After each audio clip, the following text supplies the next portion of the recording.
Dans les abysses insondables des ténèbres cosmiques, où les étoiles ne surgissent pas comme des phares romantiques jaillissant du néant, mais naissent d'une danse violente de forces physiques, commence le drame de la formation stellaire.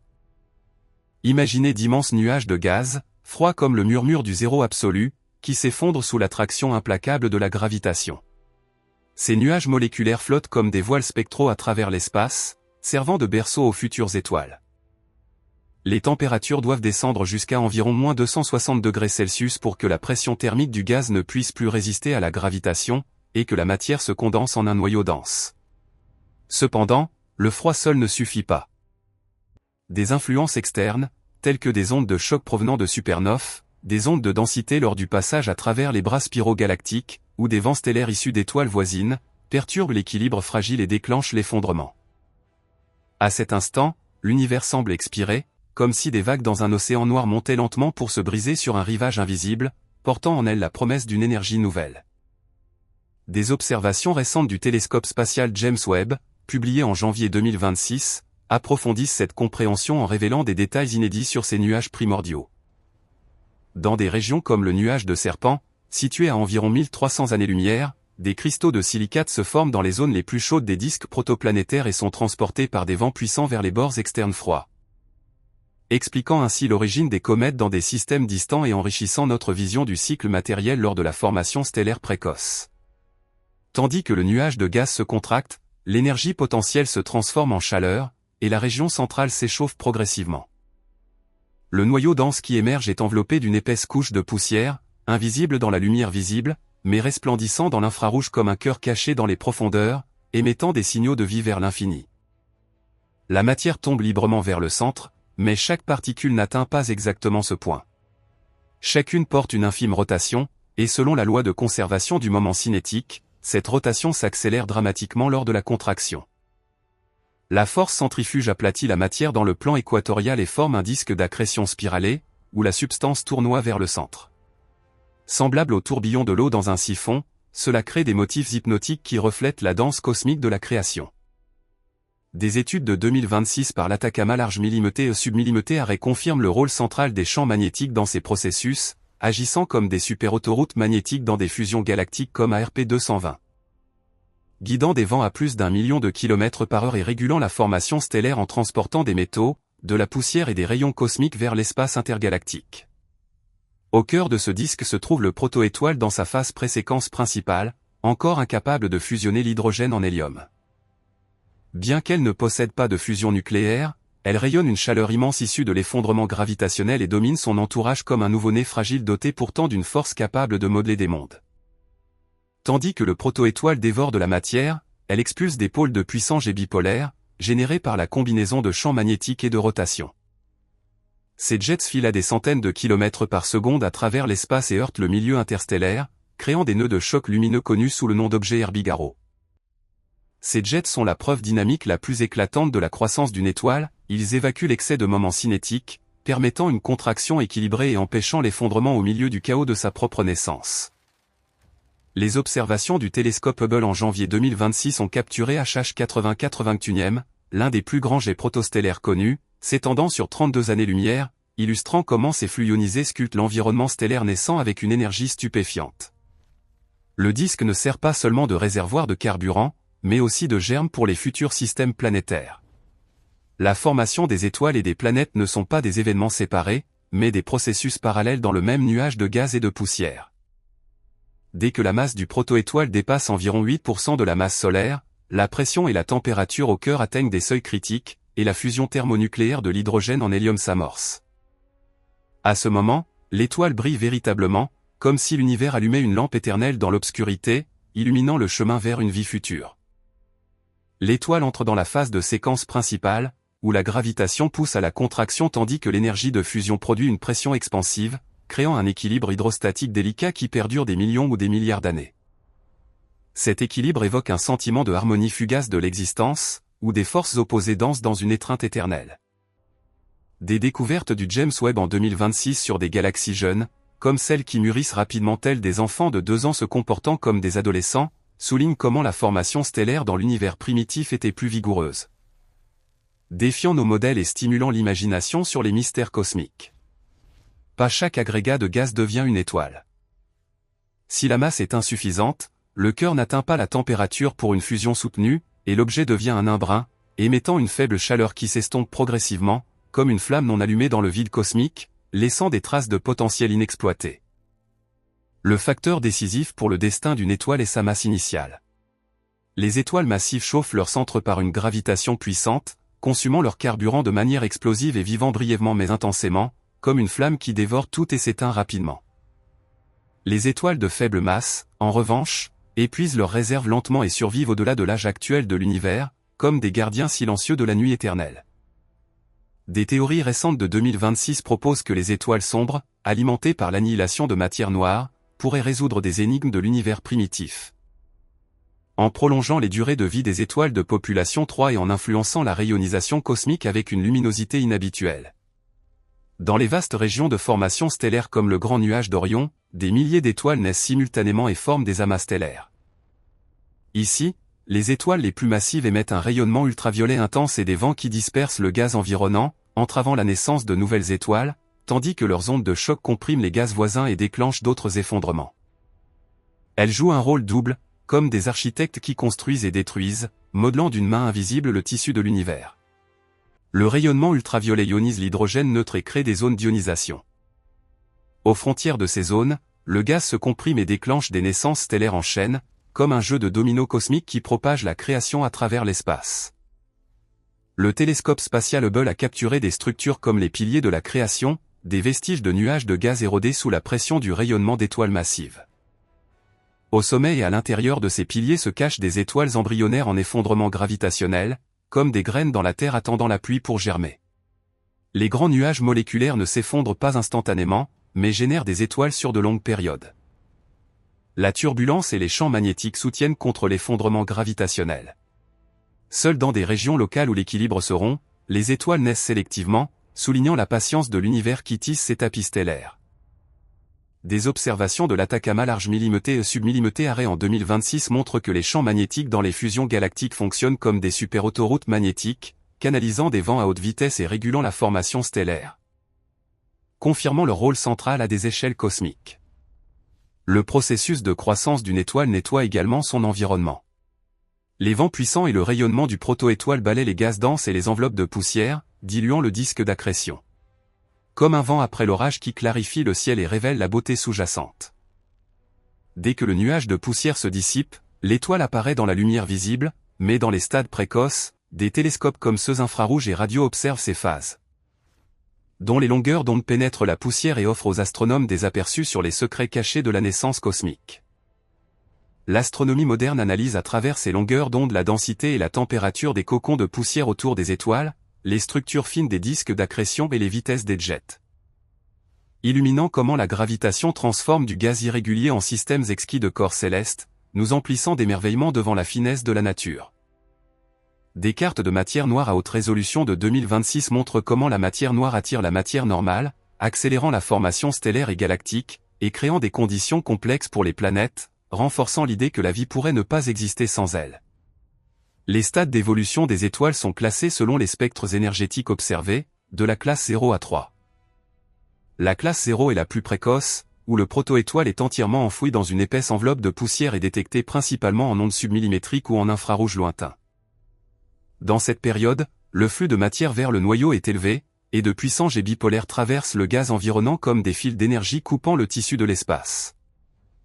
Dans la classe 1, l'enveloppe s'amincit, le proto-étoile devient plus clair en infrarouge, et la structure du disque émerge. Le proto-étoile est instable, des fluctuations dans le flux de matière causent des variations de luminosité qui reflètent la turbulence de la jeunesse cosmique. Dans la classe 2, le cocon disparaît presque entièrement, et des étoiles préséquences principales classiques de type Thétauri apparaissent, avec des disques protoplanétaires clairs. C'est le moment le plus actif de la formation planétaire, où le disque pulse de potentiel, comme une forge cosmique modelant des mondes. Dans le disque, les particules de poussière coagulent par forces électrostatiques et collisions jusqu'à la taille de cailloux, puis se lient gravitationnellement en protoplanètes, mais simultanément, les vents et le rayonnement ultraviolet de l'étoile centrale poussent les gaz vers l'extérieur, rivalisant avec le temps dont disposent les planètes pour consommer la matière, conférant une urgence dramatique à l'histoire de la création. Dans la classe 3, le disque gazeux disparaît presque, laissant un disque de débris issu de collisions planétaires. L'étoile s'approche de la séquence principale, et le squelette du système planétaire est largement achevé, comme une œuvre d'art terminée prête à l'admiration dans le vaste musée de l'univers. Des simulations de 2026 sur les particules solides dans les disques protoplanétaires examinent l'évolution des particules menant à la composition planétaire, et les jeunes groupes stellaires préservent l'histoire de la formation stellaire. Le rôle des champs magnétiques dans la naissance stellaire dépasse l'inhibition de l'effondrement, il guide le chemin de la contraction de la matière et forme des structures filamentaires arachnéennes dans les nuages de gaz. Les étoiles naissent aux intersections de ces filaments. Cela montre que les étoiles ne se forment pas en isolation, mais tirent de la matière d'un vaste réseau gazeux et grandissent, soulignant l'interconnectivité de l'univers, où rien n'existe seul. De plus, la naissance stellaire en amas est un lieu de compétition intense entre proto-étoiles voisines, avec des interactions gravitationnelles et des captures de matière qui influencent la distribution des masses des étoiles émergentes et la proportion de systèmes binaires. Comme une arène cosmique où l'on se bat pour des ressources limitées. Des études de 2026 sur les champs magnétiques comme goulet d'étranglement pour la formation de gaz froid dans les galaxies quantifient l'importance des phases du milieu interstellaire et résolvent des énigmes vieilles de cette décennie sur l'énergie turbulente générant des champs magnétiques. Stable à grandes échelles. La fonction de masse initiale est une loi statistique expliquant pourquoi l'univers produit principalement des étoiles légères et non lourdes. Cela résulte de la tendance des nuages de gaz à se fragmenter en petites unités, comme des miettes tombant. Remarquablement, la poussière interstellaire agit comme un réfrigérant, évacuant la chaleur des nuages, maintenant la température basse et favorisant la fragmentation en petites entités. Dans l'univers primitif, où les métaux étaient rares, ce refroidissement était moins efficace, permettant la naissance d'étoiles supermassives bien plus grandes, évoquant une ère de géants primordiaux. Dans la Voie lactée moderne, l'abondance de poussière et de molécules soutient un refroidissement efficace et une fragmentation des nuages de gaz, préparant la dominance d'étoiles moyennes ou solaires et s'adaptant au rythme plus doux de l'univers actuel. Des études de 2026 discutent de l'universalité de la fonction de masse initiale, avec un point d'inflexion près de 12 masses de Jupiter à l'extrémité de faible masse, cohérent avec la limite de Jean et les théories de turbulence, augmentant la complexité de la statistique stellaire. Des propositions pour la détection directe des étoiles les plus anciennes, de population 3, par le James Webb excitent l'enthousiasme pour des fossiles illuminant l'aube cosmique. La naissance isolée d'étoiles est rare. La plupart émergent en systèmes binaires ou multiples. Dans la phase proto-étoile, le disque d'accrétion ou le noyau gazeux peut se diviser, et la gravitation les fait orbiter l'une autour de l'autre, ce qui est très courant et produit des étoiles doubles dansant éternellement dans le vide. De tels environnements multistellaires apportent des perturbations gravitationnelles complexes pour la formation planétaire, altérant les orbites ou disloquant les systèmes. Les propriétés orbitales variées des exoplanètes observées conservent comme des fossiles le souvenir d'un chaos ancestral. Dans les galaxies primitives comme Sextant A, les observations du James Webb en 2026 révèlent de la poussière de fer et de carbure de silicium produite par des étoiles anciennes, avec des assemblages moléculaires à base de carbone. Montrant que l'univers pouvait forger des particules de poussière solide même avec un faible contenu en éléments lourds, remodelant les idées sur l'évolution galactique précoce et la composition planétaire. Enfin, la naissance stellaire n'est pas seulement la création de corps célestes, mais un moteur de l'évolution cosmique, modifiant la composition chimique des galaxies et déterminant le destin des générations suivantes d'étoiles et de planètes, comme un cycle éternel où la mort nourrit la vie. La naissance d'étoiles massives est l'un des problèmes les plus ardus de l'astronomie. Avec une croissance accrue, la pression radiative s'intensifie, entravant l'afflux de matière supplémentaire et défiant la limite d'Eddington. Pour surmonter cela, les étoiles géantes utilisent des afflux asymétriques via des disques, un approvisionnement dense par filament ou des fusions de proto-étoiles en amas, pour percer la barrière radiative et croître, démontrant la ténacité de la matière cosmique. De telles étoiles géantes explosent à la fin de leur vie brève en supernoves et dispersent des éléments lourds comme le carbone, l'oxygène et le fer dans l'espace. Ces éléments se refroidissent et deviennent les briques des étoiles suivantes, des planètes rocheuses et de la vie, nous reliant directement au cycle stellaire, comme si nous étions nés de la poussière d'étoiles anciennes.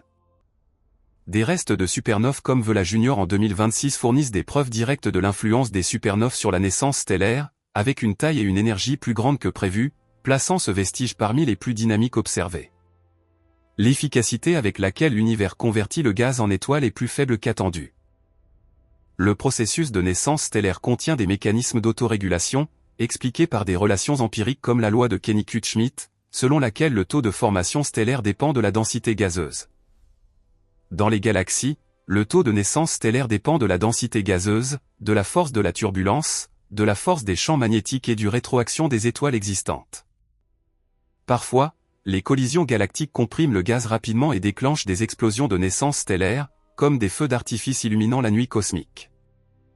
D'autre part, les jets puissants des noyaux galactiques actifs chauffent le gaz galactique et provoquent une extinction, stoppant les naissances stellaires. Ainsi, la naissance et la mort stellaire forment un cycle inséparable avec l'évolution galactique, comme une symphonie de création et de destruction. Des observations du James Webb sur des galaxies en collision comme le quintet de Webb en 2026 montrent comment ces événements distribuent des éléments lourds au-delà des galaxies et accélèrent la formation stellaire à des taux anormaux. Les étoiles au ciel nocturne ont des âges et des histoires différents. La plupart des amas de naissance se sont dissous, mais en traçant les compositions chimiques et les orbites, on peut retrouver des étoiles sœurs perdues, comme une réunion de famille dans une vaste foule. Le Soleil lui-même pourrait être né dans un amas gigantesque de milliers d'étoiles, et des traces d'isotopes radioactifs dans le Soleil précoce indiquent une supernova proche, montrant que notre foyer cosmique est enraciné dans des événements dramatiques. La théorie de la naissance stellaire est une grande épopée, de l'union microscopique de particules de poussière à l'évolution macroscopique des galaxies. Nous, nés de poussière stellaire, levons les yeux vers le ciel et tentons de comprendre l'univers, sentant une connexion profonde avec les énigmes environnantes. Des agrégats galactiques anciens découverts 1 milliard d'années après le Big Bang, s'effondrant intensément de nuages de poussière pour former des étoiles, défient les modèles sur la rapidité de la formation stellaire. Le processus de naissance stellaire n'est pas seulement l'apparition de corps lumineux, mais un événement fondamental qui détermine les systèmes planétaires et les origines de la vie, comme le fil principal de l'évolution cosmique. Le disque de gaz et de poussière autour d'un protoétoile agit comme une usine fine produisant des planètes, où de minuscules particules de poussière s'agglomèrent par forces électrostatiques et gravitation, grandissant de petits cailloux à des géants terrestres. Évoquant un artisan patient modelant l'argile. Dans ce processus, des composants volatiles comme l'eau, le monoxyde de carbone et l'ammoniac existent sous forme de glace solide selon la distance à l'étoile centrale, définie par la ligne des glaces. Qui influence la masse et la composition des planètes et décide si ce seront des mondes glacés ou des planètes rocheuses avec potentiel océanique. Particulièrement pour l'émergence de la vie, l'eau et les molécules organiques se forment sur des surfaces de poussière froide par réaction chimique avant l'irradiation stellaire et intègrent directement la phase de formation planétaire. Suggérant que les semences de la vie germent déjà dans les nuages froids de la naissance stellaire et que la vie pourrait être un sous-produit inévitable de la danse cosmique. Des galaxies fossiles vivantes comme CR3, pauvres en métaux et formées surprenamment tard il y a 11 milliards d'années, indiquent des explosions de formation stellaire sans métaux, remettant en question la chronologie cosmique. Pourtant, pas toutes les étoiles abritent des planètes. Dans des environnements surpeuplés comme le Grand Nuage d'Orion, le rayonnement ultraviolet intense d'étoiles massives évapore les disques protoplanétaires voisins, où des rencontres proches perturbent les orbites et interrompent la formation planétaire. Comme des intrus gâchant une célébration délicate. Les orbites stables et l'habitabilité de notre système solaire suggèrent que l'amas de naissance du Soleil offrait une protection et une isolation adéquates ou qu'il a échappé par chance au rayonnement mortel, nous invitant à réfléchir aux hasards cosmiques qui rendent notre existence possible. Des images Hubble de 2026 capturant des étoiles naissantes dans le Grand Nuage de Magellan soulignent comment les flux de particules à haute vitesse des protoétoiles massives modèlent leur environnement et testent les théories de la formation stellaire massive. En résumé, l'effondrement gravitationnel d'immenses nuages de gaz, la formation stellaire par énergie de fusion, la création d'éléments lourds, leur retour par supernovae et la renaissance des débris représentent un grand mécanisme par lequel l'univers accroît sa complexité. Et nous incite à reconsidérer notre position dans ce vaste tapis. Grâce à des instruments comme le télescope spatial James Webb ou l'Atacama Large Millimeté et Submillimeté Array, nous observons des structures à des milliers d'années-lumière comme les piliers de la création dans le nuage de l'Aigle ou le nuage du Scorpion. Ce qui n'est pas seulement une observation astronomique, mais une réflexion profonde sur nous-mêmes. En tant qu'êtres formés de poussière stellaire, nous nous reconnaissons comme partie d'un vaste écosystème cosmique qui éveille une curiosité infinie pour l'inconnu. Des galaxies tournoyantes grumeleuses 900 millions d'années après le Big Bang, contenant au moins 15 agrégats massifs de formation stellaire, montrent que les galaxies interagissaient et modelaient leur environnement plus tôt que prévu. En creusant plus profondément dans cette histoire, les découvertes les plus récentes révèlent que la formation stellaire dans l'univers primitif était plus rapide et plus lumineuse qu'attendue. Le télescope spatial James Webb a observé des galaxies avec des explosions de naissance stellaire seulement des milliards d'années après le Big Bang. Et des galaxies de faible masse montrent des éclats de luminosité irréguliers qui expliquent l'éclat mystérieux de l'aube cosmique et défient les concepts de l'illumination la plus précoce de l'univers. Une autre innovation concerne le rôle de la matière noire dans les étoiles primitives. Les théoriciens proposent que les premières étoiles se soient formées dans des halos de matière noire et aient tiré de l'énergie non seulement de la fusion nucléaire, mais de l'annihilation de particules de matière noire. Illuminant l'aube cosmique et résolvant les surluminosités comme les galaxies monstres bleues, les petits points rouges et les trous noirs supermassifs précoces. Des recherches de 2026 sur les étoiles sombres hypothétiques relient ces phénomènes et discutent d'un rôle actif de la matière noire dans l'illumination cosmique. L'effet des champs magnétiques devient plus clair dans les investigations récentes, des champs magnétiques forts au centre galactique suppriment la formation stellaire, comme dans Sagittarius C, où moins d'étoiles que prévu apparaissent. Car le gaz est canalisé en filaments et l'effondrement retardé. Dans les galaxies en collision comme ARP 220, des superautoroutes magnétiques transportent des vents cosmiques à des millions de kilomètres par heure et régulent la formation stellaire et le rétroaction. L'universalité de la fonction de masse initiale est en discussion, avec des données récentes montrant un point d'inflexion près de 12 masses de Jupiter à l'extrémité de faible masse, cohérent avec la limite de Jean et les théories de turbulence. Augmentant la complexité de la statistique stellaire.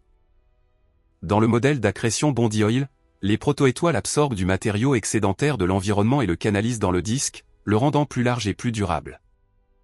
Défiant les vues anciennes sur la perte de masse des jeunes étoiles et soulignant le rôle de l'environnement dans la taille et la durée de vie du disque. Ces découvertes soulignent comment l'univers convertit le gaz en étoile, le rôle des mécanismes de rétroaction et comment les interactions galactiques déclenchent des explosions stellaires. Les observations du télescope spatial James Webb dans des galaxies primordiales comme Sextant A révèlent de la poussière de fer et de carbure de silicium, générée par des étoiles anciennes, avec des assemblages moléculaires à base de carbone. Montrant que l'univers pouvait forger des particules de poussière solide même avec un faible contenu en éléments lourds et remodelant les idées sur l'évolution galactique précoce et les éléments de composition planétaire.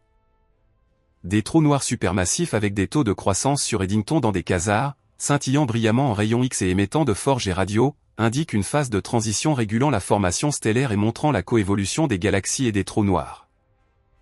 Des collisions galactiques précoces comme le quintet de Webb distribuent des éléments lourds au-delà des galaxies et accélèrent la formation stellaire à des taux anormaux. Des images Hubble capturent des étoiles naissantes dans le grand nuage de Magellan et soulignent comment les flux de particules à haute vitesse des protoétoiles massives modèlent leur environnement et testent les théories de la formation stellaire massive.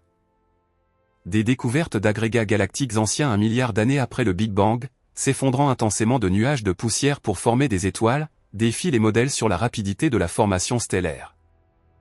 Des propositions pour la détection directe des étoiles les plus anciennes, de population 3, par le James Webb excitent l'enthousiasme pour des fossiles illuminant l'aube cosmique.